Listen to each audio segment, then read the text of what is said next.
Hello everybody, welcome back to 10 Minute Reviews. This is Freya. I'm Jason. We're bringing you today's video. And today we want to talk about a author and a series that we've talked about in the past. Want to go ahead and talk about the next book in it. So please hit the like and subscribe buttons, guys. We're a small family channel, just love to talk about books. I want to bring you guys more and more books to read. More people need to read for fun. I want to talk today about Andrew Moriarty and his The Adventures of a Jump Space Accountant, Book 5.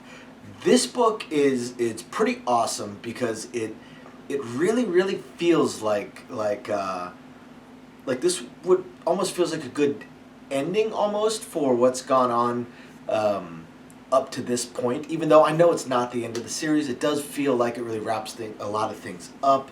Of course, there's a lot more left within the universe that could be explored, literally the universe. But it really did feel like a lot of things kind of got tied off well. So had the series ended at this point, it would really feel to me like a really good ending. You know, a good jumping off point maybe to another series or follow-on series. But I know there's going to be more books. I'm not going to cover the four usual categories that I cover.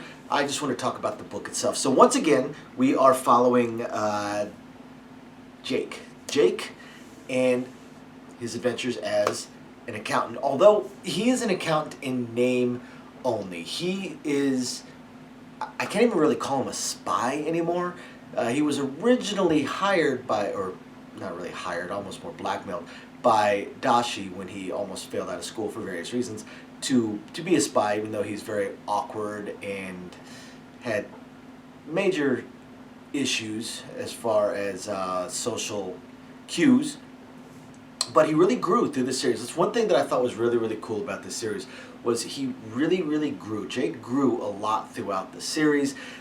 Not so much with his ability with social cues as much as his confidence in himself. So by the time we get to this point in book 5, Dashi and his assistant and other major players within this solar system, this system that has been abandoned by the Emperor, have started to really look at Jake as some kind of almost super secret agent in a way, and just in the fact that how well he plans and how he always seems to come out ahead. He's extremely intelligent. He's definitely a planner, and that's one of the things Andrew Moriarty wanted to do with this series, is he wanted to create a series that of course does have some action. It does. It has some action, and it's a lot of fun. But he wanted to create a series where it's not the typical over, under, around, or through, break your way through with sheer violence or more guns or more explosions, but he really wanted to show a book and a character in a series that's a little bit more cerebral. I mean, this character just loves diving into expense reports and you know, shipping manifests. It's crazy, but also to plan. Planning is huge, and being able to come up with your plans in advance, being able to factor people into things. That's where Jake really started to grow, as he started to understand people a little bit more, and he was able to use that to make these plans and to, again, always come out ahead. Even his on again, off again, shoot him again girlfriend, Nicole, who is definitely a secret agent and more along the Jason Bourne level secret agent, even she says that she always loses to Jake. She doesn't know why, she can't figure it out, but he always outsmarts her. Jake never loses. Even when it appears that he's going to lose, he never loses. And this time around, Jake now has the jump ship that he kind of inherited. In a lot of ways, he owns it. Most ways, he owns it. And he uses that and his newfound confidence to shoehorn himself in as the captain and pick his own crew for the most part. He's got some restrictions on what he has to do as far as the crew goes, but for the most part he gets to pick his own crew, and he goes off on a mission for Dashi.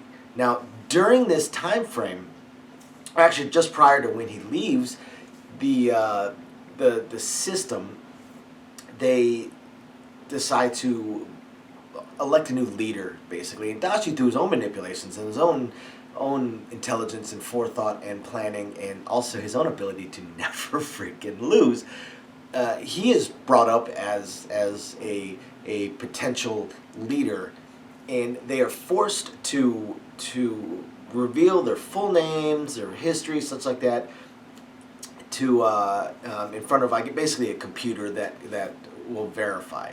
And Dashi, turns out, is actually was in line for the Emperor's throne. He was like 14th in line or something along those lines. So he wasn't, the next heir to the throne, to the empire. But this is, of course, prior to the empire's collapse. So as far as this abandoned system is concerned, the Emperor's probably gone. The empire is probably gone. Dashi might be the last remaining one of the line. So they elect him as the leader, and they, for the most part, even start referring to him as the Emperor. Now, Dashi knows that this system is still going to fail. Despite what they're doing, it's still going to fail thanks to the civil war that they had.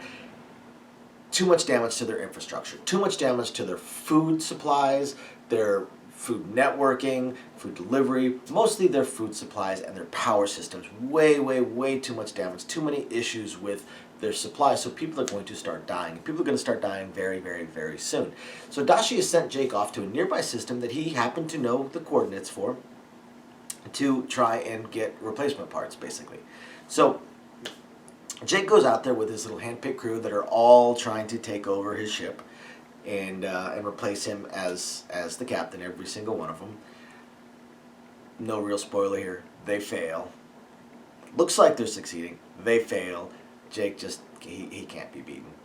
And when Jake arrives in this system, through a couple very amusing incidences, including what could potentially have been a zombie apocalypse, Jake does manage to pull off what he is there to pull off, but he also finds out some very interesting things. He does meet more survivors. So now this system has actually managed to expand out one more system over for the most part, and now actually has some trade going on and some communication going on with other survivors of the abandonment who actually happen to be in a slightly better place. They're in a better place food-wise. They're not necessarily in a better place tech-wise, but they're in a much better place food-wise. So now we've managed to create this relationship, and that is a big part of what this book is all about, is the system, the abandoned system that Jake and Dashi are from, and Nicole and all the rest of them, starting to expand out, starting to grow out, starting to reconnect with the greater galaxy and the greater empire, possibly start creating another empire again.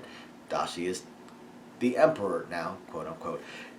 I can't recommend this series enough, guys. I absolutely cannot. This series is abso-freaking-lutely hilarious. The dialogue is amazing. It is just a riot all the way around. So, guys, after you guys hit the like and subscribe buttons, if you have not already started reading Adventures of a Jump Space Accountant, you need to start reading it now. Thank you, everybody, for watching. We appreciate every single one of you guys, especially our patrons. And we will catch you guys next time. Bye now.